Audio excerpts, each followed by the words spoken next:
Karena sangat kompetitif sekali loh. Kalau lu harus tahu dunia ini sangat kompetitif. Untuk lu jadi 0,01. Lu tau gak what it takes untuk jadi 0,01? Itu kayak lu datang ke stadium, ya, isi 10.000 orang ya. Ini berantem sampai mati gitu kan. Lu keluar jadi satu-satunya pemenang. Lu mau jadi orang kaya, lu harus jadi 0,01. Nah, mampu gak lu dari 280 juta orang Indonesia itu? 0,01. Lu gak usah jadi kayak gue tuh 0,00001 mungkin gitu kan. Gue mungkin 1 gitu. Dari Indonesia 270 juta tuh 1 dari 280 juta gitu. Disuruh satu negara luas ini berantem semua sampai mati, gue 1 yang berhasil. Gue gak minta lu jadi gitu. Tapi lu bisa gak di stadium 10.000 orang lu jadi berhasil? Karena jadi kaya itu adalah kompetisi nomor 1 dunia ini. Kenapa? Karena itu waktu orang yang dibekukan. Uang tuh waktu orang yang dibekukan. Semua orang mau punya uang. Semua orang mau punya kebebasan. Karena lu gak bisa punya kebebasan kalau gak punya uang. Fundamental dasarnya manusia. Itu kita gak mau jadi budak. Kita mau jadi orang yang bebas. Tapi kalian udah dikondisiin sama semuanya. Sama media, ya, sama propaganda untuk jadi budak gitu. Ketika gue bilang sistem sekolah itu scam, kalian bilang enggak, sekolah itu enggak scam. Lu lihat Peter Thiel gitu. Yang investasi di Palantir, yang bikin investasi di Facebook. Dia bilang apa? Kuliah itu nggak berguna gitu. Tapi orang-orang yang kuliah di luar negeri, oh enggak Peter, kalian kan goblok gitu. Lu kalau ikutin gua ya, gua ngajarin lu di borong Bitcoin aja, duit lu udah double. Nah, gua tanya udah double belum duit lu? Terus kalau lu masih mikir gitu, oh bahwa saya lebih pintar ya dari dia. Enggak, lu lebih bego pasti gitu. Lu udah gua ajarin nih, oke, lu nambah income lu, sisa duitnya gimana? 50%, oke, lu beliin Bitcoin, 30% lu taruh mana? Lu beli kelas AI kayak kelas trading crypto, terserah lu beli. 30%. 20% lu pakai buat apa? Lu pakai untuk dana cadangan lu. Itu lu baru taruh di bank. Ini udah gua ajarin nih, simple step. Lu mau jadi kaya 2 tahun di simple step nih. Income-nya tambahin, kayak gaji 10 juta. Income-nya tambahin gitu. Karena gue liat sukses tuh seperti kata yang gampang banget dilempar sama orang-orang. Oh dia sukses, oh bos gue sukses. Oh dia kerja di konsultan, di sini dia sukses. Itu gembel bos konsultan lu, gue kasih tahu. Oh tapi dia keren, dia gajinya tinggi, gajinya 100 juta. Oh iya, gue tahu tukang bakso bikin 100 juta gitu. Itu uang receh gitu. Oh dia naik mobil sedan warna putih. Gue tahu LC ada bisa naik pakai mobil itu. Gitu. Bos lu bukan siapa-siapa. Ya. Jadi sukses itu kayak seolah-olah gampang banget dilempar gitu kata-katanya. Oh dia itu orang yang sukses. Dari mana dia orang yang sukses? Bos lu itu cuma di kantor kecilnya doang kelihatan sukses. Dia keluar dari gedung kantor lu, ya, ke depan, tukang warung aja kagak tahu dia itu siapa. Terus gimana caranya lu ngomong bos lu itu sukses? Role model lu harus lu benerin gitu. Siapa nih yang lu mau ikutin untuk lu beneran jadi orang? Bos lu ketika keluar dari kotak kecilnya itu, ya, gedung kecilnya itu, dia keluar set gitu kan, dia makan aja, nobody gives a fuck, gak ada yang peduli sama dia. 2 tahun sampai 2027 itu menurut gue cukup untuk lu jadi kaya. Ya kalau lu bener-bener tekun, lu naikin income-nya besar, lu bener-bener tekun, cukup untuk jadi kaya. Gue pengen lu tulis, jadi gue pengen lu aksi nih sekarang nih buat lu di sini. Gue pengen lu buka notes lu tulis, lu buka buku kayak persetan, lu buka apapun terserah, lu tulis gitu. Lu tulis apa? Yang pertama, income lu mau naik berapa nih bulan ini nih? Gaji 10 juta, oke. Gue mau cari side income. Misalnya gue mau belajar trading crypto, dapat tambahan 3 juta per bulan. Kecil-kecil dulu aja targetnya. Jadi oke, gue pengen income gue 13 juta nih nambah. Atau income gue 20 juta deh. Gue pengen 10 juta dari kerja, 10 juta dari trading crypto ya. 20 juta nih ya. Income gue mau 20 juta. Oke, itu income. Investasinya nih. Dari 20 juta itu tadi gue mau taruh mana? Oke, 10 juta gue mau taruh Bitcoin ya. Sisanya apa lagi nih? Gue mau taruh di mana lagi? Oke, 7 juta gue pengen investasi untuk gue leher ke atas. Gue tabung dulu untuk bulan depan gitu. 3 juta buat apa? Oke, taruh di bank untuk hidup. Gue pengen lu catat itu. Terus lu ada target asetnya. Lu hitung tuh. Oh, aset saya sekian. Aset saya 30 juta. Bulan depan aset saya tuh udah 50 juta. Bulan depan aset saya tuh udah 70 juta. Bulan depan lu catat lagi. Aset saya 100 juta. Lu kalau gak pernah catat kayak begitu, lu gak akan pernah jadi kaya. Gue dulu pas masih miskin, duit gue 10 miliar gitu, 20 miliar. Itu gue catat. Gue catat terus gitu. Oh, pertambahan aset. Kalau sekarang emang udah kagak bisa dicatat gitu. Karena kalau lu bahkan todong gue pakai pistol di sini, duit lu berapa? Gue gak bisa jawab. Gitu. Ada yang di Singapura, ada yang di sini. Gue harus hitung dulu, rekap semua. Gue tanya tim gue, ya kan. Gue tanya orang finance gue ini berapa gitu. Exactly-nya berapa pun gak tahu. Karena kan fluktuasi ya. Gue ada berbagai macam aset, fluktuasi terus setiap hari. Kecuali lu udah begitu duitnya, baru lu boleh gak catat gitu. Orang lain, itu pun orang lain yang catat. Lu tinggal tanya, oke berapa nih hal ini. Lu harus belajar gitu untuk investasi gitu kan. Lu join komunitas, lu investasi di relasi, lu ketemu orang kanan kiri. Cari orang yang mau bertumbuh. Jangan lu jadi kecoa yang sama di tongkrongan sampah lu dengan 3-5 orang sampah itu. Lu nongkrong sama kecoa, terus lu jadi kecoa gitu. Lu jadi kecoa kelima gitu. Tapi lu 1, 2, 3 kecoa. Oh nggak mungkin begini bro, begini. Terus ngomongin politik kayak dia paling ngerti. Ya kan, kayak dia seolah-olah dia punya lembaga survei politik begitu kan.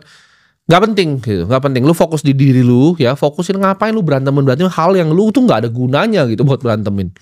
Jadi daripada lu jadi kecoa kelima, lu stop gitu. Lu dengerin video-video bermanfaat, karena lu lihat ke depan harga rumah tuh mahal bos, harga mobil tuh nanti mahal. Ya, lu gak bisa biayain istri lu. Dunia ini makin kompetitif, apalagi untuk lu laki-laki ya. Lu dilihat kayak sampah sama dunia kalau lu gak punya duit. Lu gimana caranya istri lu mau nganggep lu sebagai laki-laki? Ini buat suami-suami pecundang. Di sana kan tugas laki-laki apa? Memproteksi dan provide. Kalau nggak ada yang namanya uang, gimana caranya lu proteksi? Gitu. Kalau nggak ada uang, gimana caranya lu provide untuk anak-anak dan istri lu? Jadi untuk lu orang-orang ya, laki-laki nggak berguna, lu sadar gitu. Jangan lu cuma nyalahin dunia terus gitu. Seolah-olah kayak bos lu yang susah, ini kerjaan yang lu yang susah. Bukan dunia yang susah, dunia itu gampang, lu yang bego gitu. Lu telan egonya gitu. Ketika gue ngomong itu telan egonya. Itu kebenaran yang pahit. Kalau gue mau ngomong nih kebohongan yang indah, gampang gue ngomong ke lu gitu. Oh nggak apa-apa, dunia ini memang susah. Yang penting lu bisa makan hari ini. Tapi nggak nyatanya, karena gue tahu lu setahun depan mati kalau lu begitu. Dengan inflasi ya, produktivitas kayak sekarang, jumlah uang yang dicetak kayak sekarang, lu mati. Ini gue ngomong begini karena gue peduli sama lu ya. Gue peduli, gue pengen lihat keluarga lu tuh bahagia. Gue pengen lihat lu bisa bahagiain orang tua lu bisa bahagiain istri lu, bisa bahagiain anak-anak lu. Jadi jangan jadi orang bebal, egonya terlalu tinggi gitu. Karena manusia itu jatuhnya karena pride, egonya terlalu tinggi. Gue ketika ada orang lebih kaya, nih orang punya 200 triliun, ngasih tahu gue, oh tim ini cara bikin sistem begini ya. Oke siap. Gue nggak ada tapi bang, gue nggak ada begini. Orang kebanyakan tapi itu goblok gitu. Hidup itu terlalu singkat, lu jangan main-main, hidup itu singkat ya. Tapi gimana kalau ambil resiko, takut ngambil resiko untuk kerja tambahan, untuk berinvestasi. Lu sadar, lu udah punyanya 0 ya. Lu tuh gak punya apa-apa gitu. Lu kalau gak punya duit berapa, 50 miliar, 100 miliar, lu gak punya apa-apa gitu. Lu nothing tulus kok menurut gua. Ya. Lu kira uang 10 miliar lu itu aman gitu kan. Lu kira lu punya uang 5 miliar di bank tuh aman buat hidup di sini. Jawabannya enggak. 10 miliar ya lu taruh di bank ya. Tahun depan tuh udah jadi berapa? 9 miliar. Purchasing value aslinya. Nah kalau aja lu gak paham gimana lu mau survive. Dalam waktu mungkin ya 6 tahun duit itu udah setengah. Lu gak bisa beli apa-apa. Ya ini lomba gitu loh. Dan lu jangan harap lu lomba lawan kecoa kayak teman-teman tongkrongan lu. Lu lomba nyari duit sama orang kayak gua. Lu lomba sama konglomerat. Ya kita mau lomba cara cari duit sebanyak-banyaknya. Karena gue percaya sebagai tugas gue, sebagai orang yang diberkati untuk mempunyai lebih, untuk bantu orang-orang seperti lu semua, untuk bantu-bantu gitu loh. Ketika gue punya uang, gue bantu orang, gue bangun sekolah, gue bikin TK, gue bikin SMA, gue bikin SLB, gue bikin TK lagi di Lombok, gue bikin TK lagi di Kupang, gue bikin TK lagi nih bulan ini di Sumba. Uang tuh gue percaya sebagai alat gitu. Dan gue pengen lu semua jadi nanti jadi orang-orang yang bisa diberkati juga. Ketika lu punya banyak uang, ikuti jalan gue gitu. Lu bagi ke sesama lu bagi, lu lihat siapa yang susah, lu bantu. Karena tugas kita nanti, misalnya lu nonton gue, lu jadi orang-orang pintar. Tugasnya orang-orang yang punya otak dan kemampuan intelektual lebih adalah untuk bantu mereka yang di bawah. Jadi lu harus tahu gue begini bukan buat jelek-jelekin lu. Gue begini karena justru gue paling peduli sama lu. Gue lebih peduli sama lu dibanding orang tua lu sendiri. Orang tua lu liat lu jadi pecundang, dia diem aja. Ya kan. Malah dia ngenyek lu ketika lu mau coba sukses. Kalau gue enggak, gue percaya di sini ada at least ada 10.000 bajingan yang bisa jadi orang. Lu harus bisa bebas ya, jadi manusia secara waktu. Karena dengan lu punya kebebasan waktu, lu punya kebebasan berpikir. Dengan lu punya kebebasan berpikir, lu bisa pikir, oh gimana caranya kita bantu umat manusia. Dengan itu kita bisa jadi spesies yang lebih sempurna, teman-teman. Lu kalau cuma dapetin uang ya, lu cuma kerja, masuk KRL 9 ke 5, lu pulang, nabung gak bisa. Lu kayak tikus gitu. Manusia itu dilahirin untuk menciptakan sesuatu ya. Mungkin banyak yang nanya gue, oke Timothy, kalau uang lu sudah banyak sekali, sudah triliun, emang lu bisa habisin? Jawabannya enggak ya. Gue ngabisin sendiri juga, sampai mampus juga gak bisa. Gue tuh beli mobil udah 30 miliar, 15 miliar gue beli. Itu udah gak habis gitu uang gue untuk diri gue sendiri ya. Gue udah beli macam-macam, belum mau ngomong lukisan juga gue beli, udah macam-macam yang gue beli gitu. Tapi fungsinya bukan itu ya. Uang pada fundamentalnya ketika lu udah punya banyak sekali, lu akan cari yang namanya creation. Karena manusia itu yang penting dia berkreasi akhirnya. Kenapa Elon Musk tuh akhirnya bikin impossible venture, kayak mau bikin roket ke luar. Jeff Bezos juga mau bikin yang sama. Manusia itu mau menciptakan sesuatu. Ya, kita adalah pencipta sebenarnya. Seorang manusia kalau kita nggak mencipta di hidup kita nggak punya meaning, kita nggak punya purpose di hidup kita, lu cepat mati, percayalah. Itu karena secara sel pun udah didesain seperti itu. Lu ketika lu percaya bahwa lu adalah pecundang, ya lu akan lu spiral, lu jadi depresi, lu jadi goblok, tambah depresi, tambah goblok. Sedangkan kalau lu punya purpose, oke. Gue lahir di sini untuk apa? Gue lahir di sini, kenapa gue pengen punya uang banyak? Gue pengen bantu semua orang. Gue pengen kalian semua bisa bebas finansial. Gue pengen jadi orang yang bisa terusin tongkat estafetnya nih. Nanti lu jadi Timothy selanjutnya. Karena udah banyak kan yang lu lihat. Jadi gue pengen jadi tongkat estafet itu. Nah ini gue kasih ke lu nih. Lu jalan, lu lari gitu. Gue pengen lihat seberapa jauh lu bisa lari. Jangan cuman mau mimpi kecil ya. Harus ada api di diri lu. Karena gue adalah orang yang bisa lihat api di dalam orang. Ya, gue percaya itu awal pun kecil, tapi ada apinya. Mungkin pernah mau dimatiin orang tua lu, pernah mau dimatiin teman-teman lu. Tapi apinya tuh ada ya di dalam jiwa lu.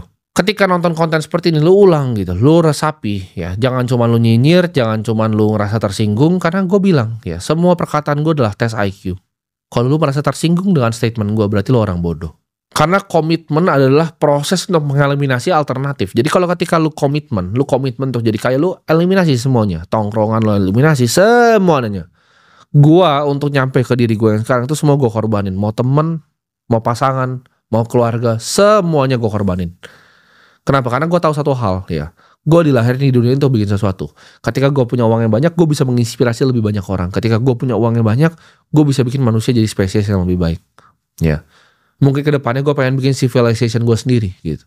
Gue pengen bikin peradaban baru gue sendiri. Gue pengen kumpulin semua komunitasnya sekarang jadi satu. Itu kenapa simbol yang lu lihat ya di semua Instagram gue, di YouTube gue, itu banyak yang bingung itu simbol apa. Itu simbol matematika, teman-teman. Itu simbol matematika, itu namanya for all, untuk semua. Jadi gue pengen bikin peradaban baru yang untuk semua. Gue pengen menciptakan sesuatu yang akan berdiri lama setelah gue mati. Kenapa gue bikin ini Ronald Capital di sini sebagai permanent capital vehicle gue? Karena gue pengen punya sebuah fund. Gue pengen punya sebuah dana abadi yang ketika gue mati ini masih bisa biayain semua mimpi-mimpi gue. Ya, semua riset-riset yang gue mimpikan, semua yang gue mau bangun itu bisa didanai oleh satu dana abadi ini. Makanya gue bikin gitu. Gue bikin institusinya. Gue bikin juga tempat belajarnya. Gue bikin akademinya. Gue bikin dana abadinya. Gue bikin foundationnya. Ini semua fondasi. Karena gue percaya ya, rumah yang dibangun di atas pasir itu gampang runtuh. Tapi sedangkan rumah yang dibangun dengan fondasi yang kokoh, mau ada badai segala pun tuh gak akan kenapa-napa. Yang gue lagi set itu adalah fondasi-fondasinya. Dan gue akan lagi nyari apa? Penerusnya. Siapa yang bisa nerusin visi gue ini? Siapa yang bisa nerusin mimpi-mimpi gue? Supaya nanti suatu saat peradaban baru yang gue pengen itu bisa jadi kenyataan. Jadi semua yang gue ciptakan sini gue punya agenda. Gue pengen kalian bisa bebas finansial, kenapa? Gue pengen kalian ikut di dalam peradaban baru gue. Jadi lu jangan nunggu lagi, lu udah tahu harus ngapain tadi ya. Lu udah tahu persis lu harus ngapain, waktu lu tinggal 2 tahun lagi. Ya, dan gak lama. Jadi sampai jumpa di puncak gunung.